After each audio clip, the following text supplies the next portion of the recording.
Hello, everybody, and welcome to the Painted in Color podcast. I'm co-host Lauren Brown, joined by co-host Mia Araujo, and today our wonderful guest returns. Alex Dos Diaz is here to recap all about Dragon Con and Gen Con this year, a convention that we both attended. So we're going to talk about what our comparisons are, what our findings were, how our convention year was this year, and in general, what it's like to attend these two conventions. So we're going to jump right into the conversation. So let's go ahead and get started. Yeah, we did some of that before, I think, and that was before Dragon even happened. So now we actually have Dragon under the belt, so it makes sense. Yeah, we have a basis, and it was different this year too, because I know that I think last year, if I'm not mistaken, Dragon Con didn't have full capacity, and this year I don't think they capped it. I know they had a limited amount of Saturday badges that they had to sell, but I think that it was the amount that it was before, but I don't know what their full attendance numbers were. I'm just going to look it up right now. I never keep track of any of that stuff. I just feel like some people are very number driven, so they're Excel sheets and numbers and capacity and oh, look, we're gonna have full attendance, tickets sold out. And I've done shows that tickets sold out and I've seen maybe 200 people on the floor, and I've done shows that tickets sell out and I've actually seen stampede of people. So I never know which one it is. How many tickets is sold out tickets, so True.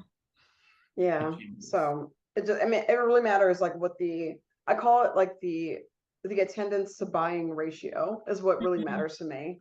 Because at MomoCon earlier this year, for example, there were a ton of people on the floor at all times, but I feel like only 20 to 25% of them stopped at my booth and actually bought something. And it was actually high. So jarring. Is it high? I don't know. I feel like that's high. Yeah. You only Maybe that's need my crappy averaging number. I'd say it's great. It's high. It's great. I heard Momo wasn't even that good of a show this year. So, It wasn't, is the thing. So, yeah, that's what's interesting. But I think, we can get into that for sure, about how many is enough out of an attendance, what? How many people supposedly attended Dragon Con? Yeah, so it was about 75,000. 75,000 people. Wow. Yeah. Okay, I'll put it in perspective for somebody who maybe, I don't know. I mean, speaking ratios, right? I think I made how many sales? I think I made under 100 sales probably. Okay. Under 100. What? Yeah, exactly. Really? Yeah. And it's not that it's bad. I did better than I did last year. Wow. Oh my God. Wait, okay, let me reframe that percentage then. Of the people who visited my table, I felt like 25% of them bought something at MomoCon. Yeah. So that's what I actually mean by what I said. That wasn't clear earlier, but yeah. 25% of them are willing to buy art or engage with your art. And that's kind of what we're looking at. It's not really numbers. It's where's my audience? And does that mean, is this a con that actually appreciates artists? Is this a con that appreciates independent artists versus fan artists? All those variables matter more than the number, for sure. For sure. Yeah. And also how much they're willing to spend too is a huge factor. Right, because averages matter, and then if you're gonna have 100 sales, but they're gonna be big sales, that's different than having 1,000 sales that are tiny sales. If you're selling $60 items compared to $3 stickers, you could have 300 sales, but it varies a lot, so that's a whole different situation. But I don't think you need that many. I mean, out of 75,000 people, I think I had a successful show and I sold to really less than 100 people. I don't even know what percentage that is out of 75,000. I can't fraction, I think 0.00 something, so you really don't need that many people to buy from you for it to be successful. Did I do amazing? Was it my best show ever? No. Do I know that people did way better? Sure, of course, but that's not the point, right? Yeah, that's not the point. Did you have fun? Did you have a good show? A successful show means yeah. Can it be a successful show if you hated it? I wonder. Yes. Yeah, that's true, right? It's that was a good profit, but I'll never go to that show again. which I've never experienced before, because like I usually have a really good time when I make good money, but because like it's also good people around me. But as a server, I could say I have, but yeah, make good experience. Yeah. Yeah. Oh yeah. Oh God, I'm sure. I was gonna ask that, like, have either of you have had a good money show, but like, ooh, I kind of hate it here? No, so far I haven't. I've had many shows where I'm like, I hate it here, I'll never come back, but it's usually a bad money show and bad vibes combined. They kind of go together, right? Hand in hand. Yeah, they really do. And some of them are like mediocre money shows, and it just doesn't hit right. Don't come at me for anybody Atlanta. AWA is fine, Anime Week in Atlanta, but Anime Week in Atlanta has always just been so very middling, and I just never cared for it. So I don't like, even though I would make a certain amount of money if I went there. It's local now, so it's easy for me to get there. I just don't want to go. It just doesn't feel good to me. MomoCon feels better. GenCon is amazing. Dragon Con is really fun. OhioCon earlier this year, like the January, was really fun, but I didn't make that much money at OhioCon. Right, I was gonna say the opposite works, right? Where like I can say that I have had a bad financial okay, so we said we haven't had successful money shows, but not fun. But I have had fun shows that haven't been as successful. Yeah, the opposite is true. Yes, it can be true. Yeah. Yeah.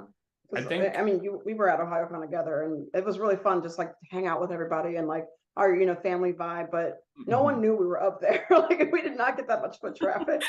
It was weird. It was weird. I think it was. I mean, I will go back. I will check it out, because I love that every booth was very unique and very cool, and like the caliber was definitely there. It was a bit daunting or jarring, or I don't know, some other word, but so we're in the balcony, right, and like our backs are all facing the balcony. So we're second floor balcony. The dealer's hall is downstairs in the middle, right? So if you're in the dealer's hall, you're wandering around, you look up, you see a bunch of butts and backs, right? Yep. Which is like us. The backs of table displays and tape and stuff like that. It's not good. It's interesting. I felt vulnerable. It's also like right in front of like a drop to the second floor. Yeah, that too. Like being 6'4" and having like a railing that's like probably below my tipping over height. Like yeah. Which I'm sure is lower / I think lower than most people's, because you're so tall. So yeah. Let's just say I just stayed on my seat a lot more than standing around. But fair. Yeah. But yeah, so that was a great show, right? So that was a fun show. Financially, it didn't perform as well as everyone hoped it had. Although that's not always the case. Like, it's not why we do this, but it's partially why we do this. And I think like, obviously it's the perfect storm when you have a good financial show and a lot of fun, but excuse me, it was my first time there though, so like being aware that it's not going to be like a big money show, that I can go in there a little bit more relaxed and expecting that, okay, cool, yeah, it's slow, it's chill, I can hang out, I'm not going to be like anxious or nervous that nothing's happening, no one's around, and we're just filming each other eat behind our booths or whatever. It's just like what do we do out of boredom, like it's like I think I would go to OhioCon again if the tax of traveling wasn't so heavy for me. Because it's in winter, we don't know if it's going to snow or not, and I honestly hate flying to cons, but I can't drive to OhioCon, so I lugging all my stuff with me and like flying and everything is just like, it's a lot of effort for a show that's low finances, but I think I would want to go as an attendee or to help somebody with their table, so that I don't have to bring all my stuff and I can just be there, because I loved hanging out with all my friends. Yeah, flying to a show is kind of like anything above a 6 to 8 foot table becomes very difficult. And I know you only have a 6 foot table there, but depends on your setup as well. Yeah. So I mean, speaking of flying, this is my first year I flew to Dragon Con. So that was a lot of logistics to figure out, and you Oh. know, trusting on friends to like, hey, I'm gonna ship you something. I'm gonna ship, yeah, you know, appreciate it again. No problem. And I think Ship, if I can ask, did you just mostly ship prints, or did you ship all your stuff? oh no, okay, so I figured it out to have a booth. Usually I would drive and I would take pro panels with me, right? This Mhm. year I didn't. I figured out a different setup. I was still missing, I would say, a banner that I really wanted to bring. So that would kind of like close me off. So I think I had like a bit of a bald spot, if you would, on my whole setup. But overall, for the first time, having a 10 by 10 space or 8 by 10 or whatever, you know, it's a bigger space. So it was a kind of like a challenge. What I shipped was some display stuff that was a little bit heavier, and I shipped journals, the heavier stuff, journals, playmats or desk mats, and some display stuff. The stuff I brought with me are the prints. You know, I shipped some backings. I shipped some backings to my assistant who was flying in. So then she was able to bring some with her, which was great. So I think I will fly again, because a 2-hour flight beats a 13, 14-hour drive Oh yeah. any day, any month, any year. So it was a learning experience. And I'll definitely do it again. Yeah, be more prepared. But that's kind of what I shipped. I try to ship all the heavier stuff. And I flew with the stuff that I knew. If all that got lost, I could still make it to the show and like have a show. Even if it was bare bones, I could still be there selling prints or pins, stuff like that. You know, that stuff I had with me. But everything else I kind of shipped that I could risk. Yeah, that's exactly what I did for Gen Con last year when I flew in. This year I drove, fortunately, so I could bring everything with me, which was easier because it was only a 7-hour drive, not too bad. But when I lived in Austin, I had to fly in. So I had shipped all the things that were not, you know, it would be great if I had it, but if I lost it or something happened to it in the mail, Yeah. not a big deal. I had all my originals with me, I had all my prints with me. All my enamel pins, you know, all that stuff that were the big money makers anyway. And then all the extra stuff. What did I ship last year? I don't even remember what I shipped last year, but there were things that I shipped that I didn't need to take with me and that they were okay. So, but I hadn't had that much experience with shipping, because I think another reason why I didn't have a convention to use as a comparison of like a big show that I wouldn't go back to again is because I simply don't do that many shows a year. I try to average about 3 or 4 a year. So very little, I'm sure somebody who frequents conventions would probably have a more of a different answer, because I get to be selective about the shows that I go to. But yeah, so I can curate what kind of effort I'm putting in and see if it's worth the return. But I'm also curious about this question too, because I'm going to Lightbox later this year in October, and I'm going to see Mia there. I'm so excited. But I'm definitely not driving to California. I live in Atlanta, so I have to ship things to Lightbox, and I probably won't have my nice display stuff that I usually get to have. But I'm curious as to like what that process and that cost was like logistics and everything. So knowing what you shipped, was there anything else that you like planned out for specifically for Dragon Con that you wouldn't have normally had to do if you were driving? I did a bit of like a taster in a way, because I shipped things directly to the FedEx at the hotel, right?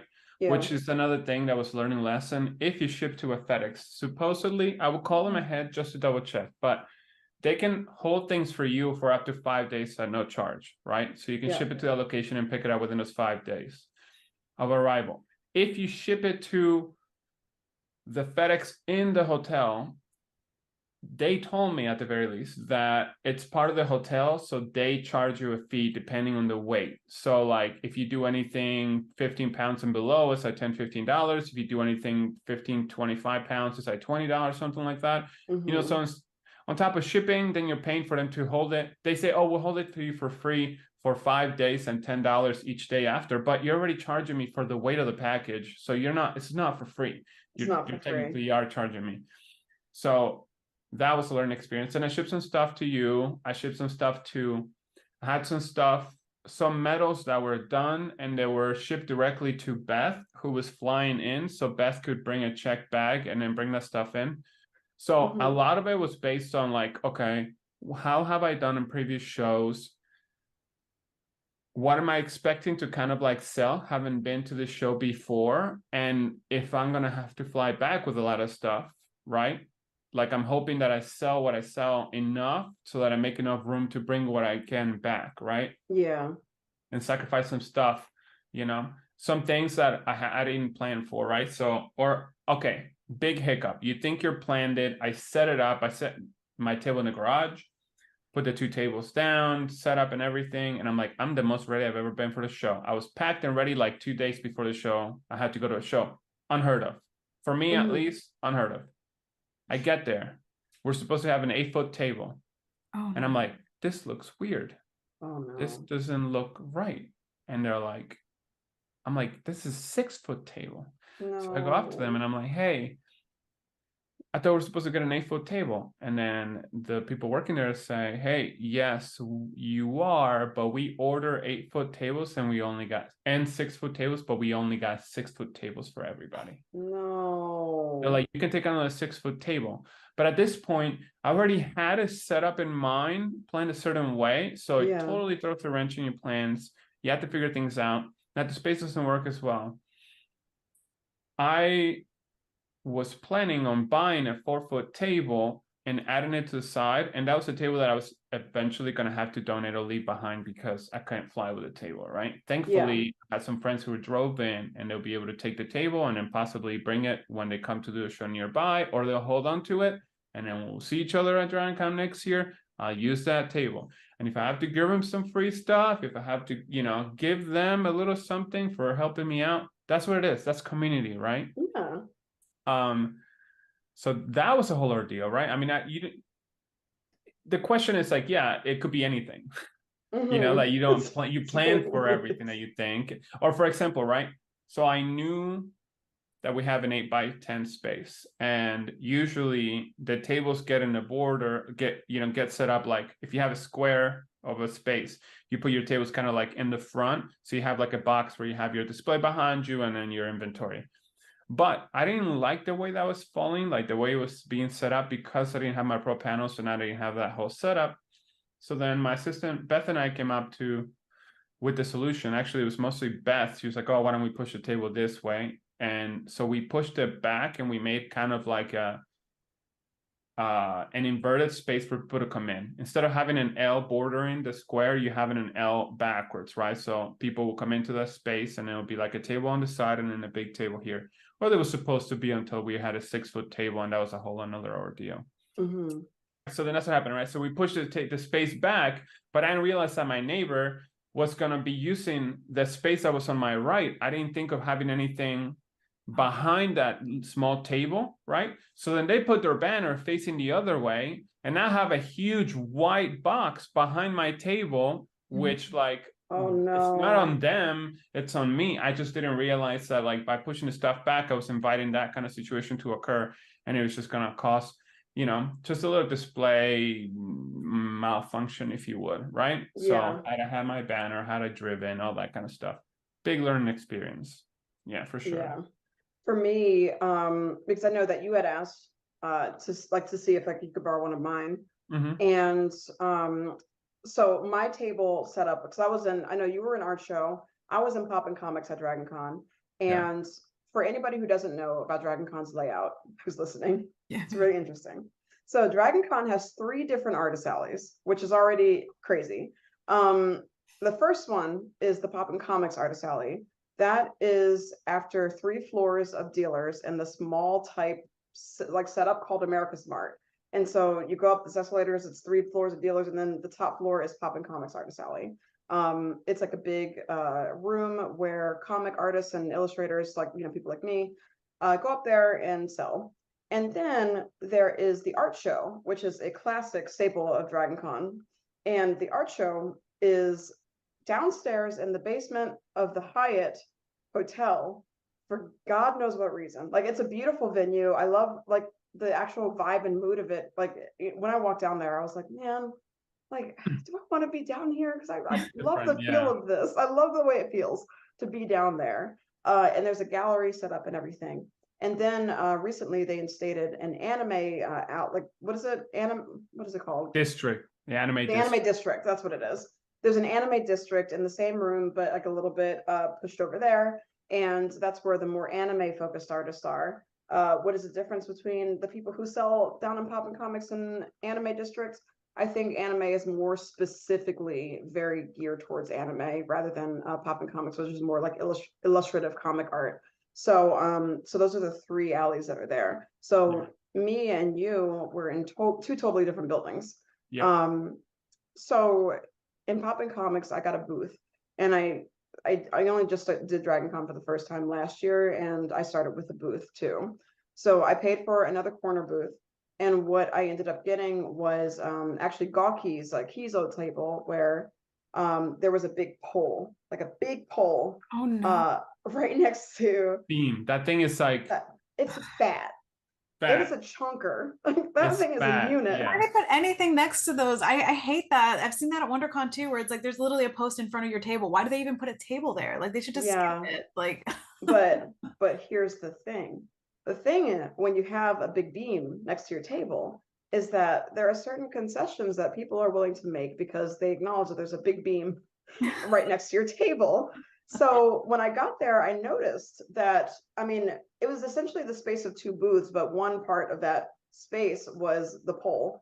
But then there was a table at that corner as well. There was an extra table that I had. And I was like, interesting, there's another table. I could definitely use that.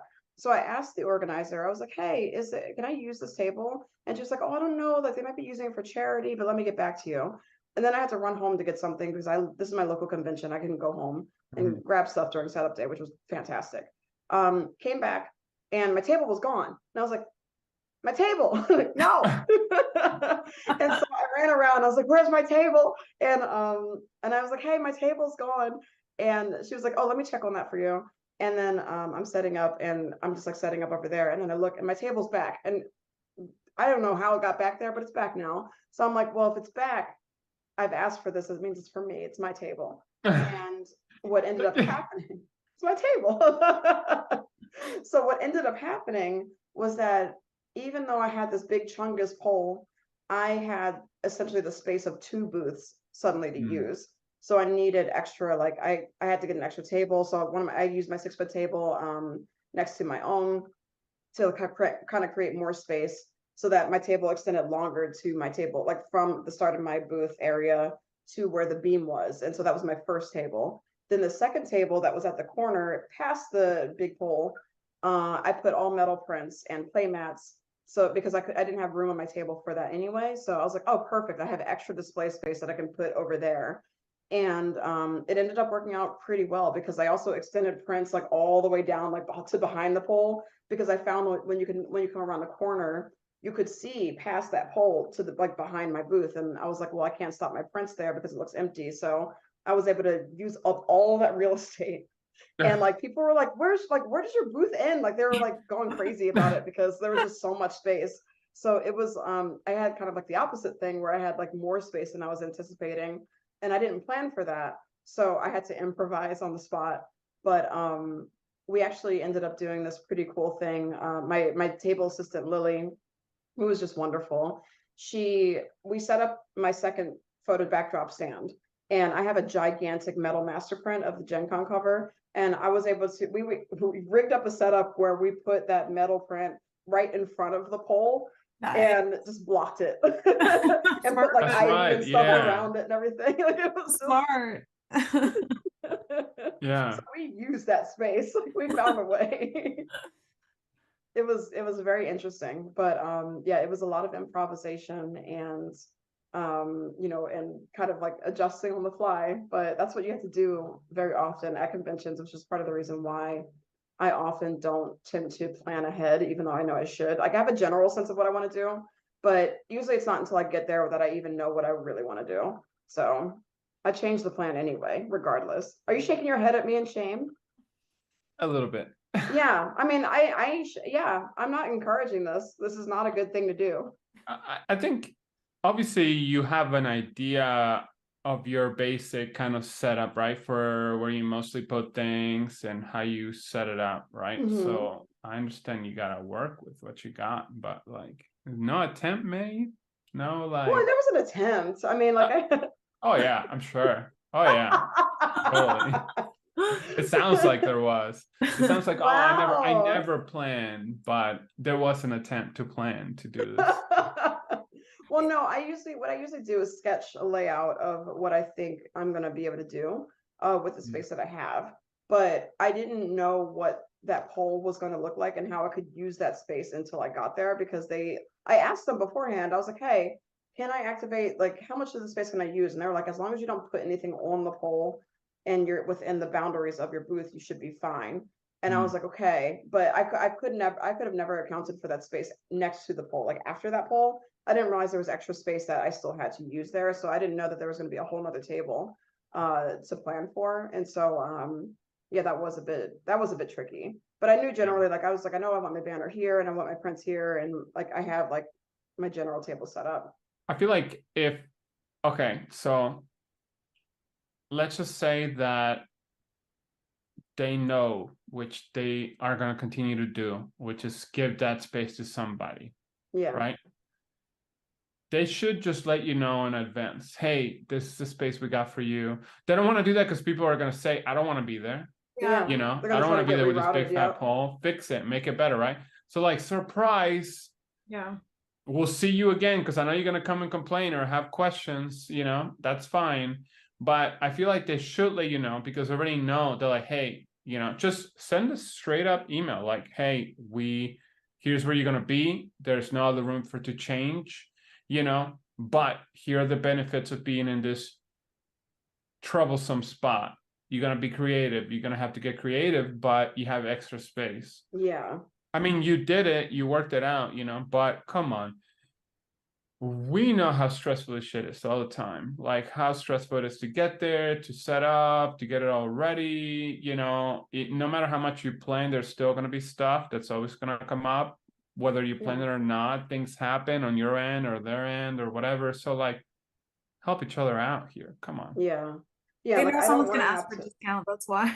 Yeah, I mean, or that, like, but I don't want to have to like always like reach out to them, ask them the questions. Like, it would be a great courtesy. But I also understand that they have a ton of artists to manage already, and that they probably don't No, have do time to not reach out. enable them.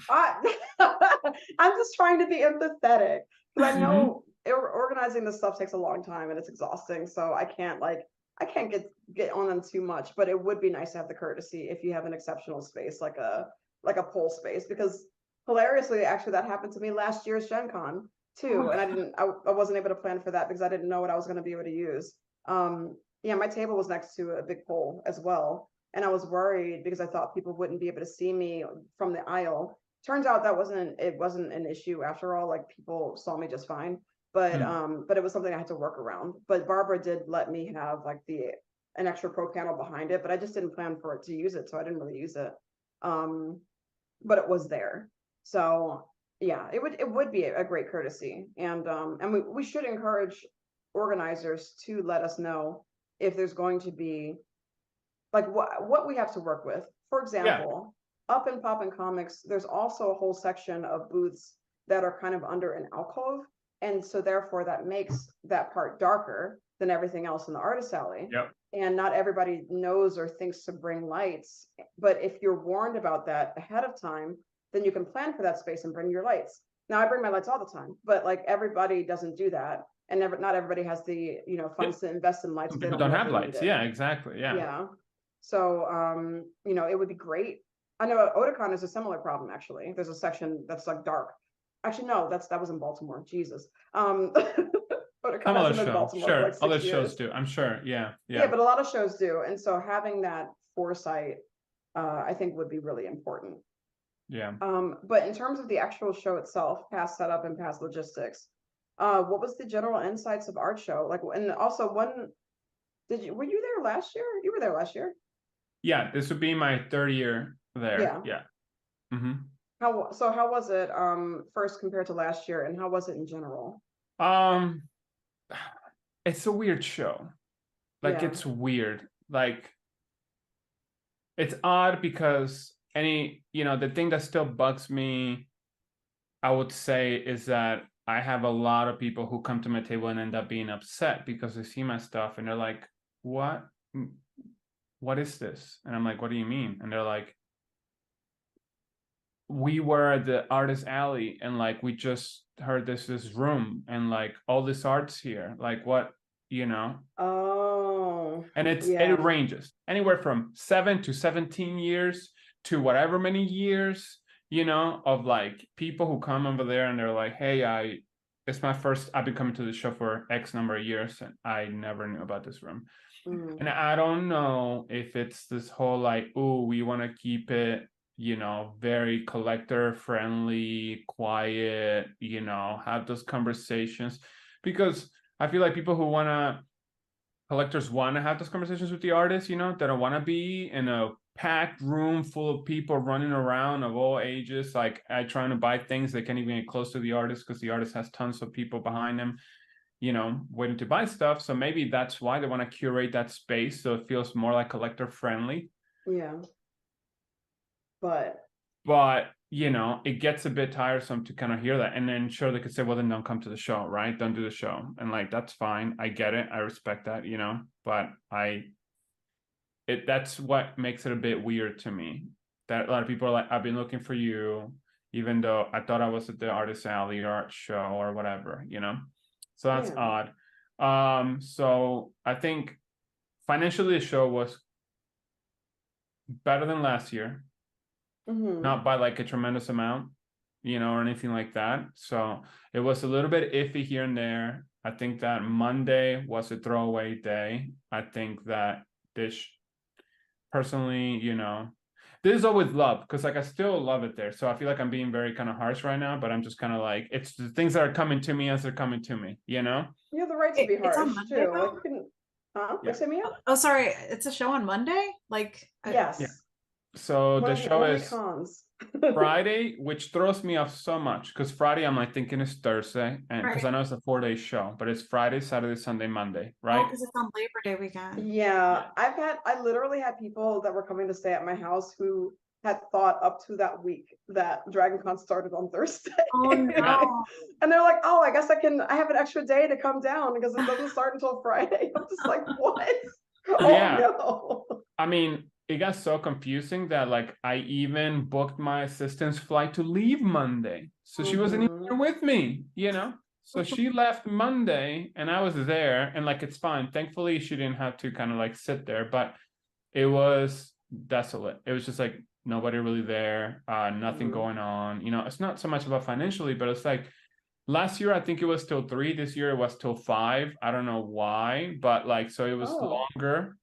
And there was nothing going on there. It wasn't like last minute purchases or anything. It was just very minimal, like traffic at all.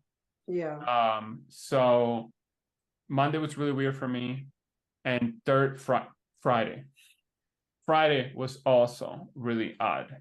We had a bit of a burst in the morning, and then it was just like kind of gone, nothing going on. Saturday was busy, Sunday was busy. Vibes, like we talked about, right? Collectors like to go to that space. They know we're there. They're the people who do know we're there, so they come back. So those people were there and they came back and they're like, hey, what do you have new this year? What's going on? So they were really there for me. They were looking for that stuff, so it's great. But yeah, I don't know. I think maybe my mind was elsewhere for a little bit throughout that show, but yeah, it was okay. It was okay. Yeah. Yeah. And you're not the first person who I've heard that from, that it's a weird show down there, because I think that's the thing that we can hold Dragon Con accountable for, is advertising that first off, that the art show is in the basement of a hotel. For like, it's been that around for years, but like, okay, if you're gonna have a art show in the basement, let people know it is down there, and loudly, because otherwise you get people coming to you after attending Dragon Con for years and years and years, never knowing that it's down there because it's easy to miss. It's very, very easy to miss. And you know, as an artist, of course, I sought it out like my very first year at Dragon Con in 2011. So I've always known it was down there, but it's still shocking to me the amount of people who have no idea that that art show is down there. It's like it's my favorite place to go in Dragon Con when I'm an attendee, and it's everybody should know that it's there. It's such a good, it's a great show. It's got a gallery. There's an auction. Like it's fantastic. So you know they sell art books over there. Like it's just it's always been that space of inspiration and creativity for me personally. Even though I like popping comics, like I want to hang out down there all weekend. I wish I could. Do you get to choose which you're put in, like when you apply, or do they choose? They choose. Even though I didn't try to apply for art show. My stuff, I feel like because I think I can sit next to you, Alex, and like our art is like, you know, similar in approach. We're line art heavy and like a little bit more graphic, but your stuff is, I think, more. I think it fits. It fits either in either place. But it seems appropriate in art show. I don't know if my stuff is appropriate in art show. I don't think it's like we don't get to choose, but like when I applied, I know a few people had the same situation happen with them. I applied to the Pop Alley or Pop whatever because I thought that's kind of what it was. Because at the time, the first year I applied, I wasn't bringing any traditional work with me at all. Yeah. You know, it was a lot of just digital work, and they just looked at my work and they were like, hey, you know, I think you'd be better suited for the art show. And it just sent me over to the art show, and the art show welcomed me. And so like a few people had that happen to them. Some people were already kind of like in a way, what is it, seniored or like Grandfathered in. Grandfather into that space, and they kind of stay there, and they want to stay there, right? Because they know that like everybody knows Dragon Con happens there. A few people know Dragon Con also happens at this other space. You know, I think that there's a big, I don't know how it is loading in or loading out, or how you feel like they cater for like, you know, your artists there at the Pop Alley or whatever, you know, America Smart, right? Yeah. But they are probably, other than Gen Con, I would say they are absolutely the best staff and like organized, like, you know, they take care of you better than anybody else for the most part, you know, as far as being in the art show, loading in, do you need this, do you need that? They're nice, they're polite, they're like, you know, double checking on you. Do you need a break? Do you need to do this? How can we facilitate this for you? This doesn't work for you. Okay, we'll take it away. This works for you. Okay, we can do that. This is how we can work with you. So like that whole experience is like above and beyond, you know, any other show I think I've done. Like I said, GenCon I think is amazing about that. Barb is like, you know, amazing. And but I will say Dragon as a team, you know, they do an amazing job for the art show and all the artists that come in there. They really, it's really a family kind of thing, you know? Yeah. So, yeah. That's what it feels like when I walk down there too. Art show is interesting to me because, I mean, I wish I could be in both places at once, to be perfectly honest. Like, it's like the feel that I get at Gen Con. To be down in an art show when it's just like all my amazing artist friends, and you know it feels prestigious and people are getting honored with awards and things like that, and the caliber of artists that are there is just so high that, you know, like to be there looks like it seems like it's an honor to be there.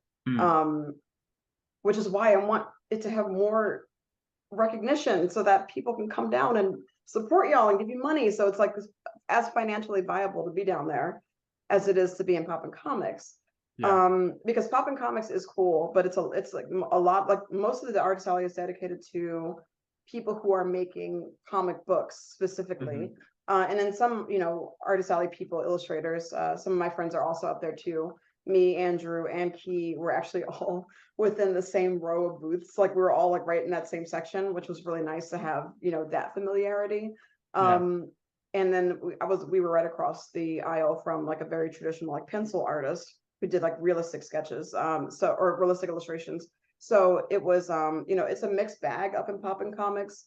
but it doesn't feel as close knit because I think people's industries or expertise is like kind of all over the place. So there's the comic community, there's the artist alley pocket over there, and then there's like the the other, like the sculptural artists or the traditional artists that are up there rather than the art show people. So it's just a little bit more not disjointed, but it's less like warm, I think. Does it feel a bit more commercial, you'd say? More commercial, for sure. So I mean, Pop and Comics, it's in the name that it's more commercial. So that's the kind of the feel that you get from it.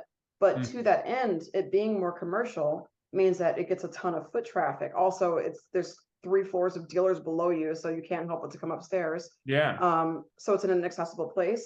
But what I will say, and it was bad. So Friday was great. Friday was a fantastic day. I think the best day for me. And then Saturday happens, and we're like, all right, Saturday, it's going to be great. Like Friday was awesome. Saturday is going to be even better because Saturday is, always the best day of a convention. They sold out of Saturday only passes. All right, excellent. We're here. We're ready to go. The entire day, empty. What? Empty.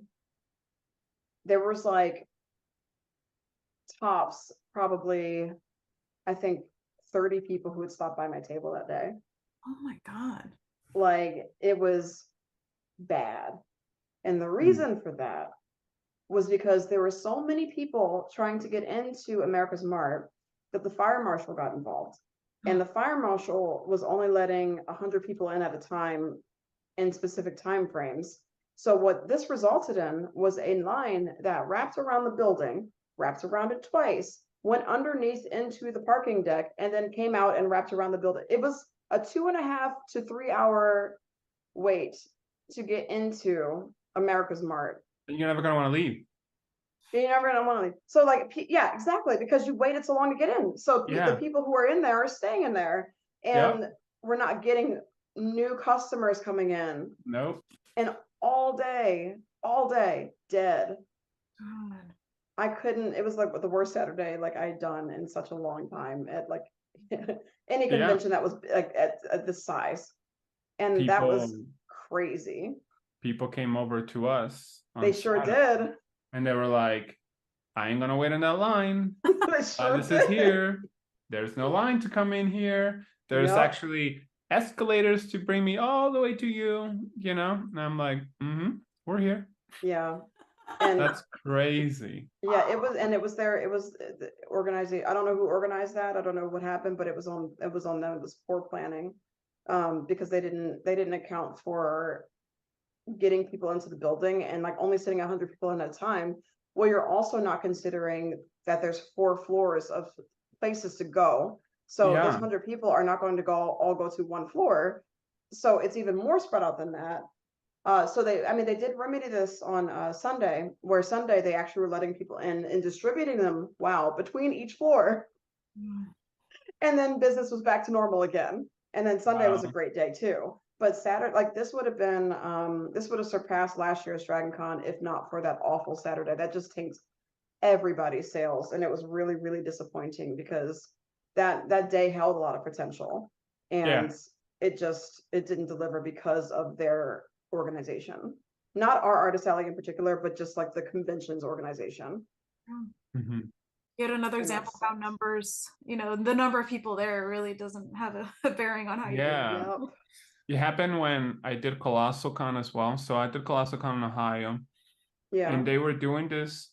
So I didn't get into Artist Alley for the 3 days, but they were doing this thing where on Saturday, they were clearing the one room. So I think they had vendors come in for half the show and then leave. And then they had other artists come in and be in addition to the Artist Alley. So we were in a room right next to Artist Alley. There was literally a door that you could go from one to the other, but they didn't want you using that door because that will lead you behind somebody's booth.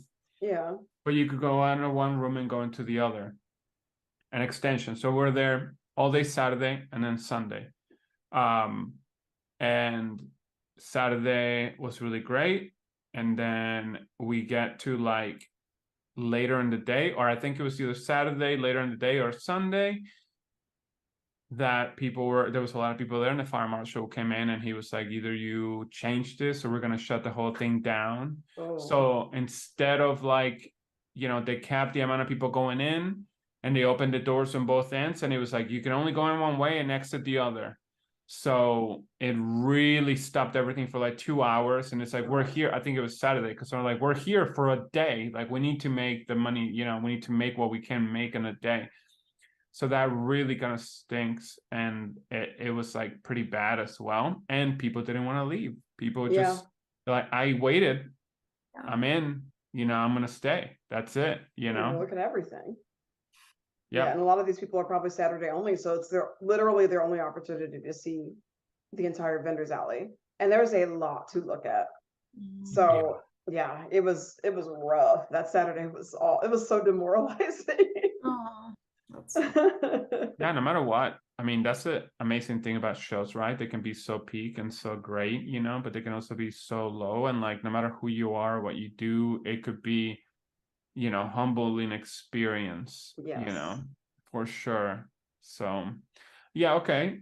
So how would you say it compares to Gen Con for you? Like, how was that experience? Dragon Con, despite Saturday, was still a successful show. It was my second best show of the year, but Gen Con was double that. So wow, that's incredible. There it is. Yeah, so there it is. Gen Con, though, was an exceptional year for me because I did the program cover of Gen Con. And with that came the people who attend Gen Con love the convention anyway, and well earned, because Gen Con is a great convention. And so anything like that is associated with the convention, they are really deeply into. So people were very excited to get the program cover signed, and and make sure that like they got Gen Con made cups. They made cups and like merch of my program cover, and it was just like line art with like flat color. And I was like, oh man, I wish I curated this, but it's okay. Because I think they took my layer file and like turned off all the layers and then just like did the flats. And I was like, hey, like that's not what I planned to see. But people didn't care. They really loved it anyway. And they also, the marketing team this year, shout out to Jackie and Danny. Woo, woo. They did a great job. I don't know why it went blurry. Stop it. They did a great job advertising about the cover and and the artist, me, behind the cover. I think they did this every year, but they had the artist bio inside of the program, and they let people know, I think, where to find me. And then when I went to Gen Con, I looked up and my dumb face was just on the screens.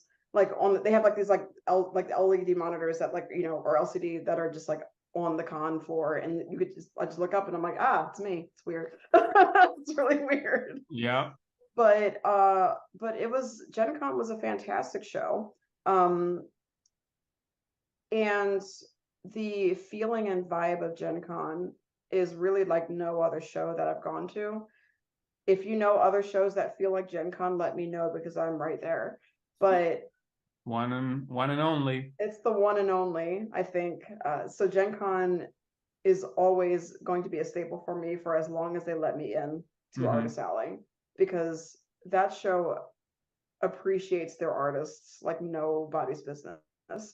And everybody's very gracious and excited to be there and excited to hear the stories about what went into making the art. What was the thought process here? Tell me, like, who are these characters? Like, people actually want to know those things. At Dragon Con, I feel like I didn't get those questions so much. And for my avant-garde and my queens, for example, there's 4 of them right now, so I introduce them as the avant-garde, and I say each queen represents, their own, each garden is their own walk of life. If you want to know more about any queen, let me know, and I can tell you more about her. So I'm not, spieling everybody about the thing. So many people took me up on that at Gen Con. Not one, I don't think. No, only a few took me up at Dragon Con. Like, I think like 3 or 4 people took me up on that spiel. And I was like, oh man, like at OhioCon, everybody wanted to know about them. So like, that's when I adopted it. So that was really weird. But yeah, but it's a testament to Gen Con about how much people are actually into not just the art, but the artist that goes behind it. And so it was a really, really validating convention. And how was it for you, Alex? As I asked you while you're drinking. Sorry, how's your food, sir? You know, that kind of thing. Yeah. While you're taking a bite. Yeah. Yeah. You just stand there while they're chewing. I know. Yeah. You're like, yeah, Gen Con, I would say was like probably 1.5 financially like better than like Dragon. It was my best show last year. Well, before New York, but it was still my best show, one of my top shows. And this year, it's so far my best show like ever, period. That's awesome. And last year you were on the program cover, is that right? Yeah, you were. I was, yeah. And You did also, better yeah, actually, after. That's great. yeah. So great. I can also attest to that they do a really great job at like making sure that you're seen, and they want obviously the program cover to be seen, and they want the artist to be there. So it's a really good symbiotic type of relationship that happens there, which is cool. Yeah, and a couple of people came over and they're like, "Oh, I just saw your face up on the screens in the hallway." So I also had that too, and I walked out there. It was so bizarre, you know. It's really weird. Cool. All right. Yeah. Yeah. I was like, "Oh, look at that handsome guy," and I was like, "Oh, that's great." No, I'm just kidding. No. But actually, totally opposite. You know, it was kind of like, "Oh God, get me out of here! Everybody can see me now. Everybody knows I'm here." Yeah, they're gonna now know. All of Gen Con How are they gonna know you're here? It's like they're gonna know. You know, they'll never know. But so yeah, I think there's definitely such a, because I was in the art show, and Gen Con is open, everything's connected, right? I think that's like the biggest difference for me. Gen Con, you have vendors, games, everyone in one big room. So you're just walking through, you can stumble upon things you don't even know you were meaning to go to. That's fine. We're not talking like leave a building, walk 3 blocks up or whatever, get in another hotel, go down the escalators all the way down and find this place, right? I think it's more inclusive when it's all in the same place. So it makes it different, but you know, maybe the whole idea is that Dragon Con does want to be secluded that way, you know, for those people, not from other people to come in there, but they just want to have their own space. Yeah. You know, some people do prefer the pace that occurs at the art show compared to the pace that happens at the, you know, pop alley. But I think Gen Con is all one thing. You know? So the energy is there for sure. Not to say that there aren't slow periods, because there are slow periods. There's going to be people walking by your booth that don't even want to see it because, you know, the cons of that is that they see so much that they're like, just no matter where they look is something, or somebody saying, "Hi, how are you?" And they're like, "Oh, if somebody asks me how I'm doing one more time, you know, I can't imagine. I'm going to imagine. Yeah, you know. So when people come to my table and they're just not, I just like, okay, like that's it, you know, I don't need anything more, you know. It's just like, I'm just trying to, you know, like acknowledge you're there, you know. Cool. Yeah, I think it's just a slower pace, you know. One feels like a show, the other one feels like a gallery for me, you know, like a gallery opening that you're there for 4 days, right? So yeah, 4-day gallery opening is a good way to describe it, I think. Yeah, I think so. And the caliber there's, you know, really high, and there's a lot of artists who don't do a lot of shows, you know. They're like, maybe I'll do Dragon Con and then 1 or 2 other shows, right? And so like as for me, where I sell a lot of stuff that, you know, there's series, there's limited stuff, but there's some stuff that's more open editions, you know, and I have a few originals, but there's only a few of them, so it's very different, you know. That I do like a fair amount of shows, you know, maybe like 12 to 14 a year, maybe a little more, a few less, right? But compare to somebody who does 1 or 2 shows a year, you know, they get to really kind of hoard it all in and then bring a whole big thing of traditional work or whatever it is. You know, you only have your options to buy from them, meet them there, you know. So it's a different experience. I feel like you know, once a year, I look forward to seeing you here instead of like, I can see you at 12 different spots, depending if I'm in the area or whatever. You know, I've seen this other stuff. So it's a very different kind of like experience, I think, you know. Yeah. So like you said, right, I feel like I could be in either place, and I do feel very much that way, very much stuck in the middle, where like I think if I would go left or right, I could do well either way. But right now I feel like I'm kind of like in a place where I'm not leaning 100% into that whole experience that it delivers, right? Mm-hmm. So, you know, I think there's as much responsibility, or not as much what's the word I'm looking for, like they take accountability as the showrunners, but I also have to take accountability for the fact that like I didn't really kind of prepare, you know. I do a lot more shows, I show up to more places, and I don't bring the kind of stuff that maybe a lot of collectors are looking for there, you know what I mean? That makes sense. Right, does that make Yeah. sense? You know, like I can't just say, oh yeah, people weren't there, people weren't really kind of buying or whatever. It's like, because people were there, maybe they're looking for stuff, maybe it just didn't have the right stuff. And I think that it's only fair to acknowledge that, right? You got to see it both ways. So Yeah, either way, 100%. all that being said, for me, I will say, you know, so far this year, it feels very similar to last year, where like Dragon Con is my top show, and GenCon is, I mean, GenCon is my best show, and Dragon Con is my second best show of the year. They're huge. I love going there. It's always like an excitement. It's always like an anticipation to be there, you know. I think we're speaking very frankly, so sometimes it doesn't come across as like, oh, these people don't even want to be there. Why do they don't? It's like, no. We're here with the facts, you know? Yeah, exactly. You're not sugarcoating it. That's good. Yeah, it's good to not sugarcoat it. But I also think it's interesting that it was such a weird show, yet it's still your top 2 out of 10 or 12 shows that you do a year, or 14. That's pretty impressive. That means that the people going there do have deep pockets for art, you know, because that's not the case for every show either, right? There's some people that spend a maximum of $20, and so you have to make a lot more sales than you did at Dragon Con to get maybe the numbers that you got. So for sure. People, I mean, I don't know if it's happened to you over there at the pop at America Smart, you know, but I've seen people just come and they're like, oh, 3K, let's do it. Sure. You like, they don't bat an eye, you know what I mean? They're like, oh, cool, $700. Okay, yeah, that's fine. And there's no like nervous hesitation, or no like you know, when you buy something that feels above your means, I think there's a nervousness to that, and it's an excitement, but there's sort of a nervousness of like, oh, I've been saved. They have to let you know, Yeah, they always do. They have to like, oh, this is really, but I love it so much, you know? So like, I think it's excitement. There's a, you know, but also it comes with a nervousness that they have to express, because they're like, oh, okay, you know, which like, this is a big deal for me. Exactly, you know, and it's also a big deal for us too. It's not like we're always making those big sales. So like, definitely we not. appreciate it just as much as any other sale, you know. But I think that, you know, Gen and Dragon, still both places, I've met a few people in the past, you know, this year, last year, that were just ready. There was no thinking, there was no questioning, you know. I don't ever coax anybody. I don't ever like say, oh, you should get this. Oh, it's going to be sell out. Oh, like, you know, it's this and that. This is why it's rare.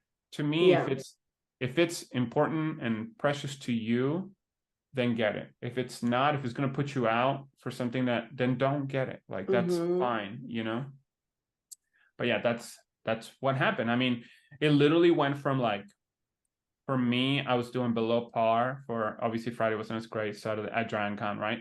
Yeah. Saturday was like slow, and then within like 30 minutes we made a few big sales that kind of put us like double the day. So like, it was just like, that's how it works, you know. So you could sit there and wait and nothing's happening, and then, you know, 2 people come and they're like, oh yeah, let's do it. This is awesome. I'm glad you're here. You know, I got to meet you. Like, great.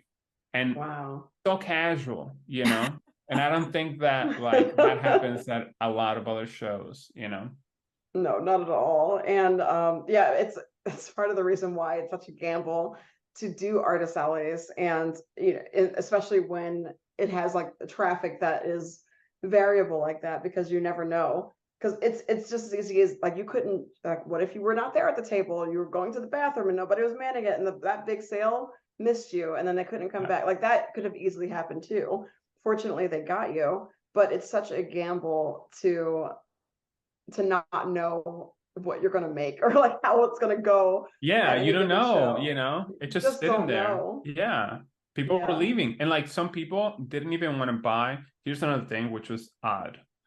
I think at Gen Con, a lot of people bought from Mikey, and he's just so good at like, he just has a good vibe and he can talk to anybody. So I think he's just great at like communicating and making people feel welcome, even if I'm not there, And people bought from him, and they were, if they wanted anything signed or they wanted to meet me, they will come back. At Dragon Con, I think Beth is just the same. Beth is another artist. Beth runs her own booth. Beth is like we kind of were awesome. Like really, gelling. She was like really enthusiastic and really energetic, and I was kind of like, oh, I don't know, but it worked out so great. And she was telling me some people were not buying from her unless I was there. So they're like, oh, I'm coming back. Hopefully I'll catch them later. And then I'll be back, and then they'll come back and buy from me, which is interesting, Yeah. So definitely different mentalities there were from Gen to Dragon, I think, and some customers in general. Yeah. Even though I will say at Gen Con, especially this year, if I wasn't at the booth, my table assistant, even though he did a great job, was clearly not me, and was not making as good sales as he would have made if I was there. Yeah. And the same happened at Dragon Con to a lesser degree, I think. But it was funny though, because people were thinking that the table assistant was the artist on several occasions when I was like sitting behind the table eating lunch or whatever. And she was looking at me and she was like, why would they think that I'm the one who does all these like beautiful, people of color? And I'm like, well, it doesn't mean that, the person behind the art has to be Black, but it just, part of my mission say I make Black characters, but it was really funny because they're like, oh, like your art is amazing. And she was like, thank you. Like, it's actually, she's back over here. And also an interesting thing too about Dragon Con is that they have this thing where it's a kid's sketchbook kind of program, completely voluntary. You don't have to do it if you don't want to, but kids go, parents with their children will go around with these little sketchbooks, and they go around artists and ask for sketches in their sketchbook. And it's just a charity thing. It's free, which was really funny. So oftentimes, like, a lot of parents would just come by with their kids and get a free sketch from me, which was really cute. But oh wait, you can draw traditionally? You don't, you know how to do that? I didn't know that was the thing you know how to do. I feel like you're coming for me right now, and I don't appreciate it. I want to see this. Pictures that it didn't happen. That's all I'm saying. She sells original art at shows. I sell original. I'll have you know that somebody bought 4 of my originals at Gen Con at once. Sure. Which was the most money anybody had ever dropped at my table before. And I was like, and again, with like what you had said earlier, when they just like did it with confidence, I was just like, okay, I guess we're doing this now. It's like I have to be the one to not handle that transaction nervously. It's like I can't ask them, are you sure? That's crazy. Don't ask that. So I'm like, okay, here you go. This with tax. And they're like, all right, here it is. I'm like, okay, wow. But like people don't drop 3K. I don't think I have anything at my table worth 3K. So I'm not quite there yet, but I do originals, sir. I didn't say you didn't. I'm just saying pictures that didn't happen. Also, like doing originals and then doing like stuff on the spot is like so different too. So different. Because these kid sketches had to be like, I don't know, like 5 minutes or less, basically. And I got to the point where I started asking the children. I was like, what do you want to draw? Wait, what do you want me to draw you? Because no at first way. I was just thinking. So nice. Well, no, I was like, usually their parents would just like look at something at our table and see what you want to do, which is way easier because I'm like, it usually ended up being a Pokemon. I drew so many Eevees this weekend, which was fantastic. Okay. Yeah, no, nothing. It was nothing too demanding, I think, but I did have to stop doing that when it got busier because I'm like, okay, like these parents are not. They're also not spending any money at my table, which I'm just like, But it's fine. It's fine. It's voluntary. It's fine. Oh, But it's fine, so fine. it's so fine. My time is But great. it's like you could have at least picked up a little pen. Like it's not, Something, yeah. doing something for you for free. But so that was really sweet. But I completely got off topic. What was it? We're talking about Gen Con, and then I got You were to talking about like you're talking about how the kids go around with the books with the sketchbook at Dragon Con and you get to draw on them. Yeah. You're saying that people mistook your assistant for the artist, and like some female Yes. artists have their husbands mistaken for the artist, even though the name's but yeah. Were they asking her to do it? That's what it was. So yeah, like so I needed to be at the table, and if I wanted to do stuff like that, so that's when like the things for the assistant, like people will come back later. No, oftentimes my assistant would tell me that they're like, oh, somebody came by your table, but they wanted to come back later and wait until you were there specifically. So I was like, okay, like so that did happen a lot at Dragon Con too. But obviously at Gen Con, that happened way more because not only did people want me to be there, but they also wanted me to sign the program cover or cup or something like that. So I needed to physically be in that space. But it was a lot more apparent at Gen Con for sure. It was but it was Gen Con was such a great show. I think Gen Con was the first convention where I thought that I should actually take conventions more seriously because there's so much, like, not in the way that like, oh, like whatever, but like that I actually could make something special out of conventions. Like if I had to quit studio work, I could do conventions full time. Like that could be in the cards for me. And Gen Con was the first show that made me feel like that could be a viable option for income, because from the outset, it just performed so much better than every other show. But everybody else who went to my table, they seemed to hold me in a higher regard than at any other show that I've been to. I don't know if that makes any sense, but they just seemed so excited that I was there, and they not only valued what I was making, but the fact that I am who I am, that I look like what I look like, and that there's not many people who look like me who are doing this. So, or at least at Gen Con specifically. Even at Dragon Con, which is weird because Dragon Con is in the middle of Atlanta. Yeah. So that's weird. Atlanta is very diverse. It's very Black in particular. So where you would think that it would reflect it, but it doesn't. Anyway, it's handling applications here. That's what I want to know. But I think Gen Con in particular, they commented about it all the time. They were like, oh, like I just don't get to see that, and for the cover art specifically too, and you probably got this as well because your cover art is outside of the norm of what you would normally see for a Gen Con cover, which is like the high fantasy, very painterly stuff. We both have a very heavy like line art style, more graphic, and people came to my table often saying that, like, they're like, oh my god, like first they're like, I've never seen a person of color on the Gen Con cover before. And they were just like, oh, like I think if somebody came to my table, they were like, yeah, it's always like dude art. Like they're like, I'm glad that it's not dude art this year. And last year you did a female knight, so it's just like, did you get the same thing? Yeah. Yeah, for sure. Definitely. I mean, a lot of this is my favorite, but then you got the same thing. So I started to believe that that's what they say to everybody every year. If I saw the same person talking to you, telling him it was your favorite cover, I'd be like, I don't know. But I was like, y'all probably say that to everybody or whatever, but I'm gonna take it. I'm gonna take it for this time.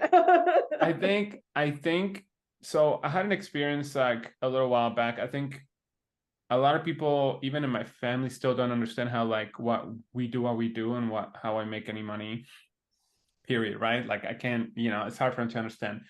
And so like my brother was talking to some friends of his, and they're like, oh, my brother's an artist, and they're like, oh, so who makes the money, right? They just didn't put it together. It's like, oh, and then when he started naming things that they knew, like, oh, he's done stuff for, this is like years ago. So at the time I was working like the New York Times, stuff like that, more editorial stuff. So they're like, oh shit, like, okay, so he's for real, something about it solidified it. When it's like an entity that they consider to be like greater than, and then like if you're kind of like in, collaborating with them or whatever, working with them, you know, I don't like to say for them. I think Gen Con really feels like with them rather than for them, you know. Yeah. So yeah, and then something clicks. So I think like when people go to shows, and especially some conventions, they see a lot of artists and are like, all right, cool. A lot of people do like art in general, like either it's fan art or original work. You know, some people look at my table and they're like, I'm not sure, are these characters from something I just don't know? And I'm like, no, they're original. And they're like, oh, that's why I don't know them. You're like, okay, cool. It's different. Some people love that. Some people are like, that's okay. I'm looking for, you know, Bakugo or something, like some specific character from a show, right? But at Gen Con, right, I did the cover and you did the cover. And I think to a lot of people, it clicks that they're like, it's the biggest show of its kind in the United States. They go there every year. They've been going there 4 years. They collect the books, et cetera, et cetera. And now you did the cover for this thing. It represents the whole thing, right? Yeah. So that's like, they can't even kind of comprehend it. They're like, wow. And all of a sudden something happens, right? That the goggles get removed and then they look at your other work and they're like, this is amazing. Yeah, it all comes into focus. Always been there, right? But now it's shifted somehow because it's like they appreciate, like you were selected out of so many people to do this one special thing that to them means so much. That's why when I did my cover, my whole theme on it was to, you know, you collect everything to go on a journey. Journey was the name of the piece too, right? So you go on a journey to go to Gen Con, right? Because it's, you know, you're waiting in the lines, you're going through the people, and then from place to place, where you get your food, where you get your rest, make sure you stay hydrated. It's a journey, it's a whole situation. So that's how it felt to me. And it was just a little bit mix of, you know, fantasy with the knight, you know, armor and everything. But yeah, and I think like to recognize that like the flag to the place I need to get to is your art, all of a sudden you're like elevated, right? Yeah, for sure. And it's like printed on over 80,000 program. Like that's crazy to think about. Yeah. And it's a personal color and it's like beautiful and it's like not dude art, which, you know, dude art is fine, but there's a lot of dude art, you know, there's a lot of dude art is fine. It's refreshing in so many ways at the right time. So like that just elevates so much. And I think it's got to give you confidence that like, you know, if you ever doubted like, oh, how people feel about your work or in general, you know, being what it is and maybe not getting the same reactions because it's like original work, right? But it's no different than the cover you just did. It's just in, you know, relation to this other thing. Yeah, it's crazy to think about because in 2019, when I first went to Gen Con, I talked about this before in previous episodes, but I was so terrified of the caliber of Gen Con and I couldn't understand why I got in. And because of that, I just wasn't making art because I was psyching myself out about like, what do I even make? Do I have to make a dragon now? Like, what do I, like, why am I here? And then at the, like a month before Dragon Con. Yeah, make the dragon for Dragon Con. Then a month before the show, I was like, well, they probably accepted me because of the art that I showed them that I said I could do. Imagine that novel concept. So the piece that I finally made was a piece that was the most representative of the inside of my brain. And that's still one of my favorite pieces I've ever done. And the reception that I got for my very first Gen Con was like, oh, like, I guess I do belong here. Wow, this is crazy. And you know, at that time, it was my best show that I'd ever done by far. And it's such a full circle moment to have that point of view be represented as the cover of Gen Con. And basically the final validation of, yes, girl, you do belong here and you do deserve to be an artist alley next to all these other extremely talented artists. And yeah, so it felt very special for me. And I shared that story with you know, a lot of people who had come by because it was, I don't know, I was like beside myself the entire weekend, so overwhelmed with gratitude by just being like having that honor and being able to talk to everybody who wanted to know the story behind it. And so the theme for this piece, when I made this piece, I set out to make something that was you know, basically chaotically me, like so me that like nobody could deny that. And so I was like, okay, there has to be a person of color on this cover, and I'm going to do an adorable dragon and plants everywhere. And that's exactly what I did. It's like I wanted the Gen Con cover to be like invited, like to invite you into this peaceful fantasy world. And it was also, by extension, my peaceful fantasy world. So, and a lot of people got that like as soon as they saw the cover, that it was like, immersive and calming, and just people really liked it a lot. And I was really happy that it was received so well. So yeah, go us. Congratulations to us for doing it. Because yeah, like Gen Con is just awesome. I can't wait to see who's the next year's program cover artist too, because we can give them all their flowers and warn them to bring enough prints so that they don't sell out like I did. It doesn't matter. I guess they won't listen because I tried doing it with you and you didn't listen. I bought 60. I never saw more than 20 of any designer prints, and I bought 60 prints, and they all sold out. Wow. Wait, what's I was like, well, I guess egg on my face. Well, and then it depends. I don't think 60 was like a bad number. I don't think 60 was bad. I think that was, it's kind of like different. I didn't sell 60 of mine, I sold a lot, but I didn't sell 60 of mine, I made it limited edition. I only made 50 of them. Makes sense. So I thought that also made it a little bit more valuable for people.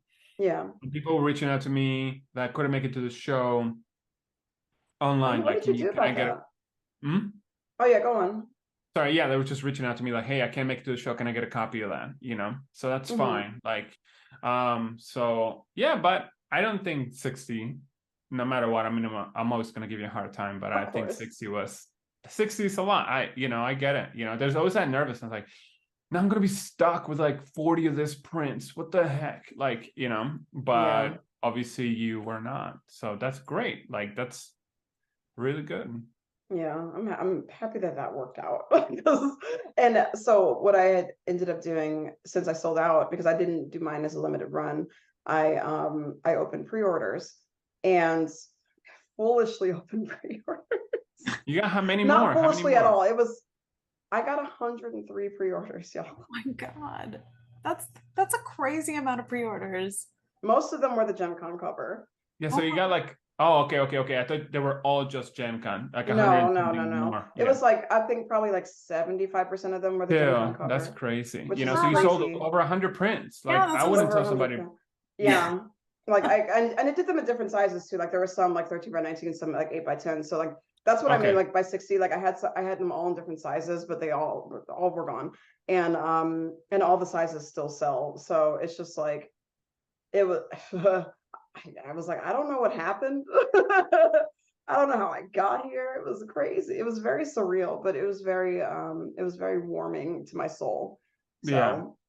And you said, Lauren, that the two games you worked on, that you did the art for. That's right.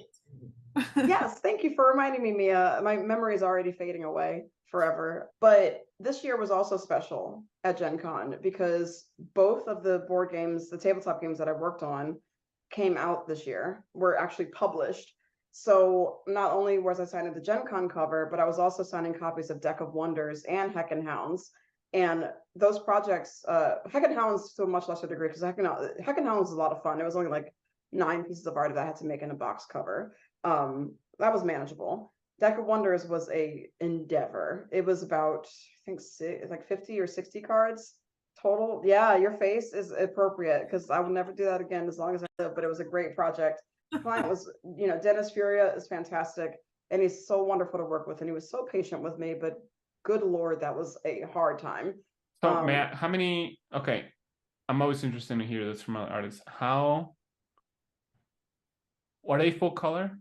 Yes. Okay. How long did it take you to finish the project? 2 years. 2 years? Because I worked full time the entire time I was doing that project. Okay. Oh no, that's good. That's good. Is that good? That's good. Yeah. I think Are you saying that like, oh no, yeah. That's like so long. No, that's good, because I always go back, because I always go back to a project I had when I was asked to do like over 40 illustrations, and I thought it needed to be. I was like, okay, I'm great. I'm set. I'm gonna be working on this the whole year. Yeah. Right. But they were like, no, we need this like in like a few months. So then I was like, okay. So like it didn't work out, whatever, that's fine. But I always think like, I'm always like to hear other artists who are like, oh yeah, I did this in like, you know, if you told me I did all 60 of them in like 3 months or whatever, I'd be like, okay, well, good to know. Maybe I'm just really slow. No. But I mean, it's first off, it wasn't feasible for me to, I mean, I thought I could, you know, me and Mia were just talking about this the last episode we recorded, but we were talking about when you see a big project in the outset, you just like roll up your sleeves. You're like, yeah, I got this. Like I could totally handle all this. I could probably finish this in like a year and it'll be fine. I can pace myself out. And then you get into the thick of it. No, but the worst part of it is you have the first like 5 illustrations and you're like, yeah, I definitely got this. I got this workflow down to like however long it takes to me to finish this stuff. And then you're in card number 30 and you're like, I want to die. Why did I make this style so complicated? I have to match it. It was just a mistake after mistake after mistake on my end. You know, it was just so hard. But it wasn't hard because I was still living life and still working and still having other obligations and conventions and just everything in life was still existent outside of this project. That's what I didn't account for. So it was a learning experience. Now I know not to do that anymore and to pace myself better and so many lessons. But anyway, all that to say, all that hard work I got to see culminated into this little wonderful box that was cards that I had designed. And so many people came to my table and were asking for signatures from it. And Dennis actually dropped off a bunch of copies at my table for me to sell from my table too. So, yeah, like, That's pretty sweet. Yeah, it was cool. And like different editions. So people, and that sold out as well. Like all the copies that he gave me were gone. And he sold out of his copies. So it's just like, we're just out of Deck of Wonders. That's great. Fantastic. And Heck and Hounds also sold out. So we all just sold out. It was great. And it was really cute because on Heck and Hounds' Kickstarter page, they mentioned me and they were like, yeah, like Heck and Hounds sold out completely at Gen Con, largely in part because Lauren, the cover artist of Gen Con, was there. And so people wanted a signature from her as well as from the game designer was there too. So, but they attributed those sales to me, and that felt really, that was funny. It's a good game too, but it was you know, it was an honor to be a part of that and to help them find more success just for me being there. Like I've never really felt that before, and I was like, oh, I'm the belle of the ball. It's me. Oh my goodness. Don't forget us little people in a couple of years when. Well, that was my 15 minutes of fame, so we passed the torch to somebody else. You're only, you know, lighting up. You're just starting. You're heating up, like they say. I am heating up. At 36 years old, I'm only just heating up. Yeah, who cares? Like, are you kidding me? What is it? Age is just an attitude, or that's actually very true. Yeah, that's what. Yeah. Yeah. Other comparisons about Gen Con and Dragon Con, though. Anything between the two that you've observed this year of conventioning versus last year, since you went to both as well? Trying to figure out where I was, because we did an Airbnb this year for Dragon Con, and we also did one for Gen Con. Is that more affordable than the hotel that the conventions usually provide, or just out of curiosity? Or so it's a mix. It depends, right? Because like you're definitely giving up some stuff for doing Airbnb compared to when you do hotel. It can be more affordable for sure. You know, I think like in the beginning, I'll always advise that to get, you know, a large enough group of people to make it work.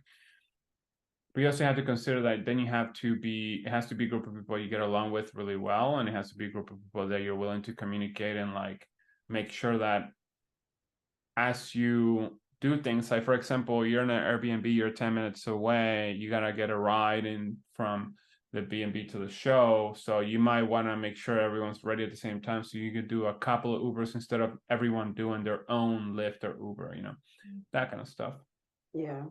But I think we did the same thing at Jen, and interesting that you asked that. Actually, I think we're gonna stop that. I think we're gonna like start resorting more to hotels, simply because of like the more you kind of get into like doing this stuff and like putting this like, you know, booths together and traveling more, you know, the paying a little extra to be in a hotel real close by, walking distance, you know, that you can go get something from the hotel if you forget it, instead of having to go get, you know, a ride, you know, not dealing with having to leave the area completely. Right, so that stuff kind of gets, that happened for both shows.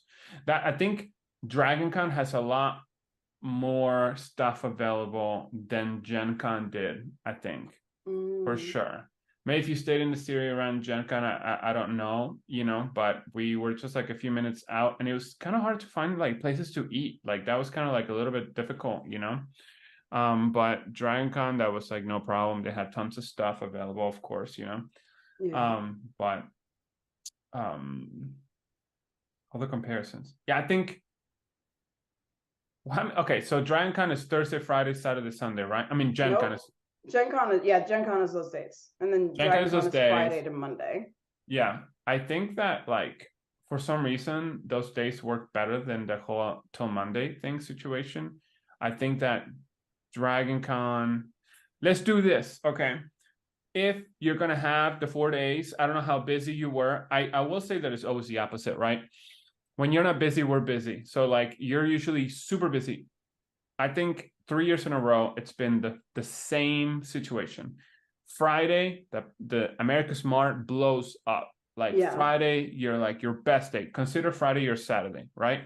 Yeah. When Saturday comes along, it's a little slower. We start getting stuff because Friday is probably one of our worst days. Yeah. So Friday and Monday are the worst days. Saturday, Sunday are pretty good. Friday was bad. Saturday was good. Sunday was better. And then Monday was the worst day. Ironic. Or Monday was better than Friday, but not by much. So it was like almost like reverse, right? Yeah. But for you, it was different, right? Because I'm sure you were like, Friday was banging, Monday was great, or maybe Sunday, Monday, and then like not so much Saturday. Friday and Sunday were great. And then Saturday, obviously, was the freak accident of the whole thing. Otherwise, the reason why I'm seeming distracted is I'm pulling up my Square reports from last year to see how everything compared. Because I'm actually curious if last year's Dragon Con Saturday was beautiful like it should have been. I don't think so. If I had to bet, I would say that it was probably good, but not as good. I think that Saturday, Sunday, those days, you know, I would say Monday is kind of like iffy for both, but I think Saturday's mostly when we get like busier, you know. Yeah. But Sunday, I think, is even better for us. But usually you guys start really strong and it dies out. It's not the best. And then we kind of like do this little pyramid thing, you know? Yeah. So, okay. So I'm looking at my numbers. For me, interestingly enough, yes, like Monday, obviously Monday is the worst day because Monday is like everybody's leaving, which is fine. Sunday was the best day, followed by Friday at Dragon Con, and then Saturday was the second lowest, but only a difference. But the difference between each day was fairly incremental. So Saturday only was lower than Friday by $200. So it wasn't that dramatic. Oh, that's really good, because if Friday is a really good day and Saturday is like almost just as good, you just expect your Saturdays to be like double your Fridays. That's why you're like, oh, it was not good, but that's still really good. Exactly. And then this year, same deal actually. Same kind of general graph. Saturday is definitely lower, obviously, than Friday this year because of the bad Saturday. Still made money on Saturday, but Friday was in second place is Friday, and in fourth place Saturday was lower than Monday this year, which was crazy. Yeah. And then in first place, so Sunday is actually my best day for Dragon Con. I would love it if it was just Friday, Saturday, Sunday. Like just not have Monday. Just don't worry about it. Or if we have Monday, have it for like 3 hours. Yeah. Yeah. You know, just like something short where like if anybody really needed to get something, because if the sales that I made, I would have made them in 3 hours instead of like, 10 to 5. Yeah. It would have hurt a lot less, Yeah. you know? And I No, get, yeah, yeah. well. Would you ever leave early on a show like that you know every year it's not really No. I Yeah, feel I like know it's like so Oh my tempting. gosh. Ironically enough, I just did a show recently where like it was so bad. I think they were trying to be a bigger show than they really were. They sure charged the price for the table, and it was so bad, and it was so long. Like I think it was like the first day was 3 till 10 p.m. Even though we were there to set up early, so we were there basically all day from like 10 a.m. to like 10 p.m. And then Saturday was noon till 10 p.m. And then Sunday was noon till noon till 8 p.m. or something like that, right? Either way, it was brutal, and I wanted to leave early so bad, but I just felt like it's kind of disrespectful to really kind of like, you know, leave, and especially leaves a hole between you and your neighbor or whatever, you know. Either way, if you are walking through the show and then you see people packing, then you feel like everyone's leaving. Yeah. So you don't want to continue like shopping. So it can kind of deter people. So as tempting as it may seem, you know, I try not to. I don't think I've ever really had. Even this show I was at recently, I really wanted to leave like at 7. I was like so ready to leave. And then I waited and I was like, okay, maybe we'll leave at 9. But like people were starting to leave. So if a bunch of people are starting to pack up, that's fine, you know. But especially at a show like as prestigious and as like big as like Dragon Con would be, or GenCon, like I think it will be not in your best interest to leave early. I totally agree. And I'm glad we talked about that because I don't think we've mentioned it before in any of our convention episodes, but I have seen a lot of people that either don't arrive the first day or are gone the last day. And I've always wondered, there's obviously many reasons that could happen. You could have missed a flight, you could have medical issues, but I think barring any of those kinds of emergencies, I totally agree that it's just the professional thing to do. Think of it as having a brick and mortar shop. If you just weren't open during your open hours, like just what people expect of you running a business. That's what you're supposed to be doing. So even that professionalism isn't there. Yeah, I mean, think about it. When I used to, I think about when I used to eat Chick-fil-A, and then it's on a Sunday. You know? I was like, what? You gotta be kidding me, bro. You're a fast food place. I don't care what you think you are. And like, so funny. Oh man, but the weird thing though, too, about Dragon Con is that and the Pop and Comics Alley, I did notice that a lot of people were leaving early. Really? And it seemed like they had an agreement with the organizers, so like because they were, you know, wishing them well and everything. But there were also a lot of booths that were just empty, and like in the booth section, and those booths are not cheap. Yeah. So I don't know what happened there, but that makes me crazy because empty booths or empty tables are never a good look. No, it doesn't do well for the whole show, the aesthetics of the whole show. So I don't know what was going on there, but that was unfortunate that like I don't think those spots got taken up all weekend. And usually I know that they sell booths, or you know, they put them on, you know, on discount because it's only half of the time. But yeah, it was that bit was a little disappointing too. I was like, I don't know what's going on there. Like, it doesn't seem like people are as much of a stickler about not leaving early as they are in the art show. There's a respect. So I don't know what that is. It's respect. I think it's disrespectful. I think it's unprofessional. And I think that some people just don't care. And I think that some people do like 50, 60 shows and they're traveling to do tons of stuff. And then they're just there basically like, this is just my job. I show up and then I do the thing and then I leave. And if it's not good, like it's just like any kind of street fair or whatever. And like, you know, that's their MO. That's the way they want to kind of maneuver things. And I think that's fine. Sure. They don't care. And I have to respect that they don't care, but I don't also want to be necessarily just say, oh, because they're leaving, it's okay, then I should leave, you know? And like I said, I think it depends from show to show.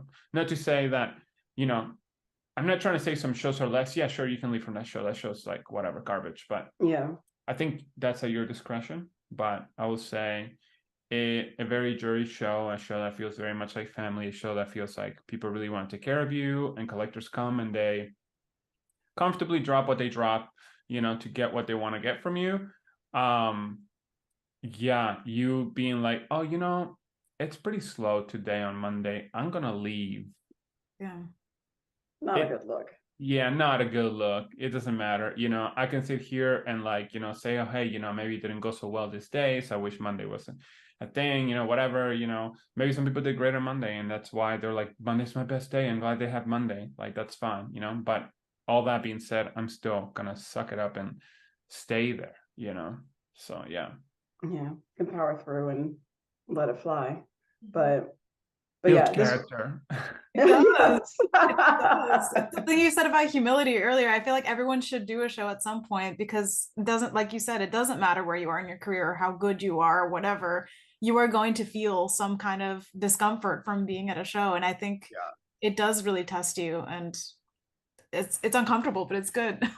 Yeah, 100%. So yeah, it's been a fun journey doing convention. Because I've been doing conventions for I think 12, 13 years now, but didn't really start getting serious until 2019, like basically Gen Con, because it was just like a hobby that I would do, which now it's still technically a hobby because I can't take it on full time, but it's a legitimate source of secondary income. So it's been much more of I want to make this a business, and I want to make this something that is like my realm, essentially. And this year was, it's been enjoyable to operate under that kind of way of working, because my averages have gone up. The reception has gone up. Just taking yourself seriously. It took me so long to even do it. And when I started doing it, people will start taking me seriously too. And that return is there. And it is real. And it's not just like the art that I make and letting myself make my personal art, but the aesthetics that I put forward, and the colors, and making sure that everything seems like it's coming from a unified front. It's all very cohesive. And it was a really good year to put that into practice once again, and prove that conventions can be fantastic. And Gen Con and Dragon Con, despite the shortcomings of Saturday for Dragon Con, was no exception. But if there was anything that you would have done differently this year, Alex, what would it be? Because I know you said that you wanted to do something different for Dragon Con. I don't know if Gen Con you wanted to improve anything. Yeah, actually, I hated my setup for Gen Con until I had to live with it. Yeah, I'm in a weird spot right now. I feel like I don't necessarily want to go down the rabbit hole of what I got going on, but I am in a bit of a fork on the road per se, so I'm trying to figure out what's going to be best, and having the space I had at Gen Con to set up, and seeing all the work there, and then together, because that's how it is, right? You can think about things, but until you see them in front of you, you're not going to be able to really recognize the stuff.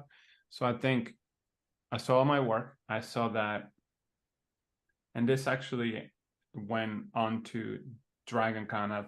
I'll tell you then what happened, but I don't think there's anything I could have done differently, to answer your question, at either show. I think I did for Dragon Con, like I said earlier, right? In my mind, I was the best prepared I've ever been to a show.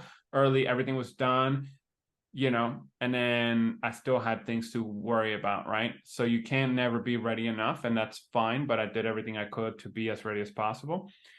For Gen Con, I would say that I only, recognized the things I could have done better once I saw it put together. And then I was like, oh, wow, okay, I can see that this is very split, between commercial stuff that I've been doing and between personal work. And then so where the people who only know me through my commercial work have rejoiced of me continuing to doing it, and have come, and I've got a lot of love from the folks. And then they were like, I love your work. I'll buy anything that you make, continue making this work, et cetera, et cetera, et cetera.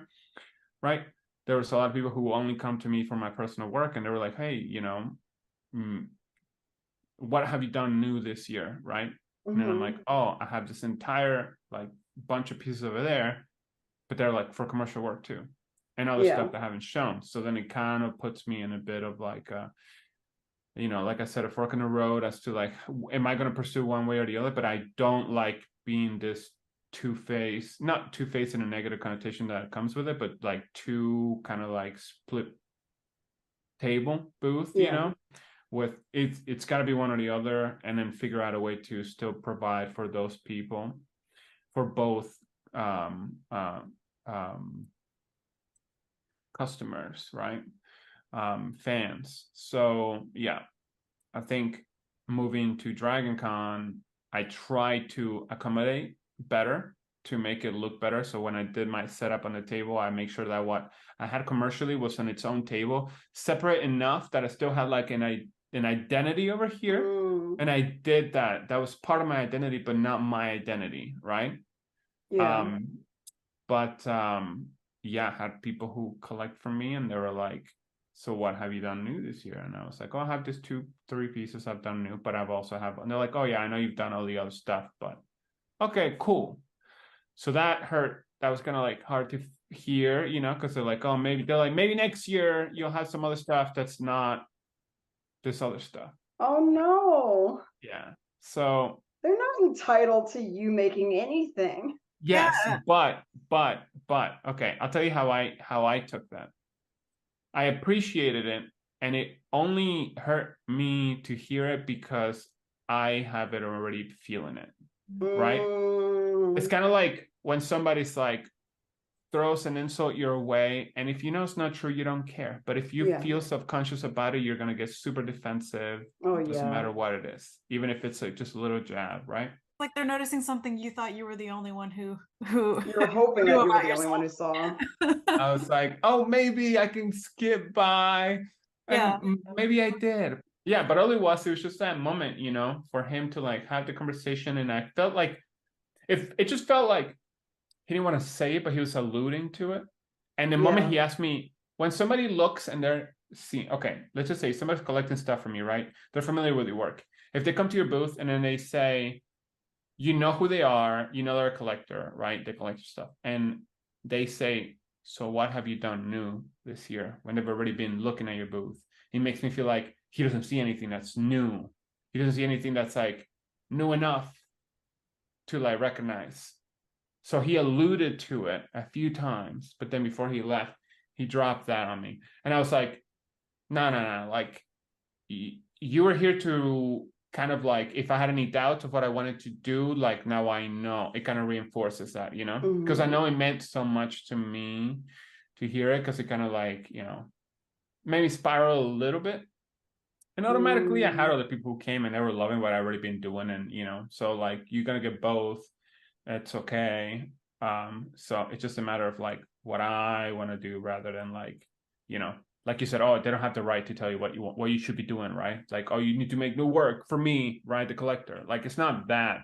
It's not about them specifically as a collector, but it's about like, if I'm building this brand that they're like buying into, both emotionally and, monetarily, like,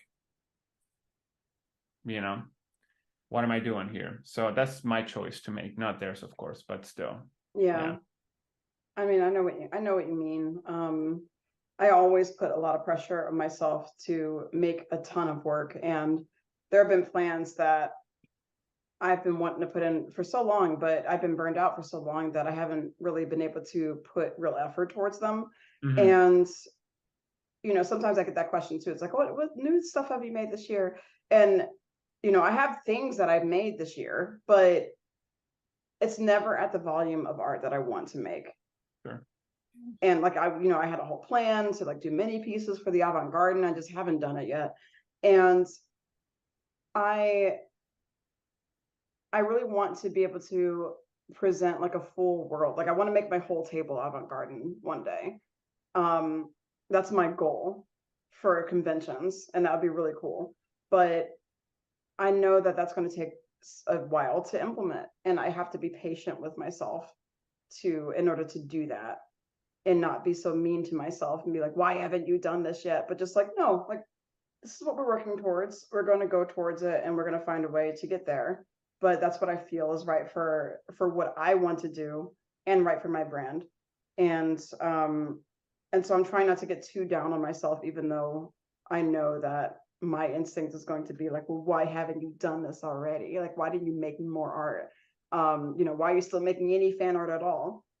So like that's like similar to you. Like I want to start calling out like not commercial. I don't have to sell commercial work for the most part, but I sell fan art a little bit still. And one of my goals was to like eliminate fan art from my table, but that's a long ways off, and I don't know if I need to completely eliminate it anyway. Honestly, I don't know if that's worth it. If I may, like, what percentage do you think your fan art provides to your table financially? If you had to kind of ballpark it. Probably, it used to be most of my sales, but now I think it's probably like 35-40%. Still pretty good. I can see why you're like, hey, I don't really want to let go of this just yet. Yeah, because like it's enamel pins, and again, when I make any art, I want it to be like of a high quality. So these enamel pins are beefy. So these go for 20 each, and I made limited edition ones as well. And outside of the enamel pins, it's not too much more than that. I make like little zipper pouches too, which did really well at Gen Con. Not as well as at Dragon Con, which I kind of expected. But the enamel pins specifically were a great seller, and I like them. I like how they came out. So I'm not like, I'm like tired of seeing this art. I want this off my table. But it would be nice to get to a point where all of my branding is avant-garde. But it's also scary because I know that it's probably going to be a dip in income for a little bit if I decide to do that or go cold turkey with fan art. Yeah. So I'm just trying to decide what's right. We'll see. But yeah. But I know you're going to get through your crisis of faith, I guess. Making beautiful work. And I can't wait to see what you make. Thank you. Yeah. But you make it at your own time. Yeah. Yeah. I kind of, like I said, I want to talk about it, but I also don't want to talk about it right now. Yeah, we talked about this before. Yeah. It's like so tempting, to get that satisfaction. Like, oh wow, okay, yeah, that's really cool. That's a good idea. Whatever. Oh, don't gotta do it now. Yep. I've just been slowly just making some changes like throughout the day, and I think the most frustrating part about it is that it feels like because you're not pen to paper or whatever tablet. If you're not doing that, you're not making progress, you're not working, So it kind of like the longer I go without actually, creating and whatever. I mean, it's a bit frustrating, and it feels like I could find some balance, right? Like, oh yeah, just a few hours a day, do this kind of work, and a few hours a day, do the other stuff. And I have been doing that, and sure, that works, that helps. But some stuff, I feel like it's just delaying. It's just procrastinating. It's, you could call it, still, there's so many funny phrases about this, but you could still be productively procrastinating, but you're still procrastinating for the main thing you should be doing either way, right? And because it's something that you don't want to do, it just feels like forever, even though it's not really that forever, So yeah, so doing that, I think I just ultimately, I love that experience. I love that it happened because it forces me to really be honest with myself and to really consider like what I want to do, what kind of brand I want to have. Does it matter to me? If it doesn't matter, then it doesn't matter. But for some reason it matters, right? And like, I'm not going to negate that. I think I should be okay with admitting that like it matters to me. If it matters, then you listen to yourself and you don't take it for granted that inherently it matters, even if logically you can't figure out why it matters, but it matters, and that's what matters. Yeah. So, I think we'll see. We'll have another discussion at some point as to how things turned out and how maybe I had to go back, or maybe I'd be like, wow, wasn't that the best thing you ever did, that like you actually followed through with what you meant to do?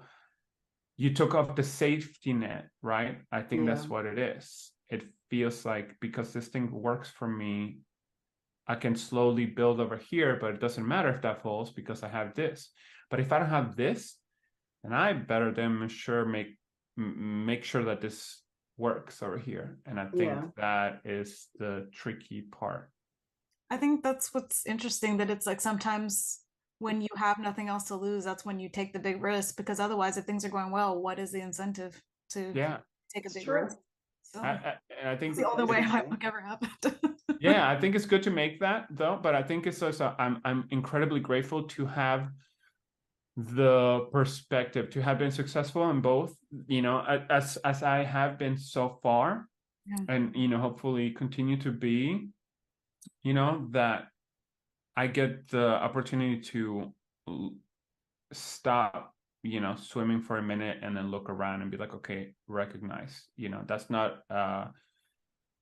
space that everybody has, right? That's not the, you know, it's a privilege that I'm very grateful for right now, to be able to be like, okay, cool, so I've done this far, this is where we're at, reassess, redirect, you know, continue going one way or the other.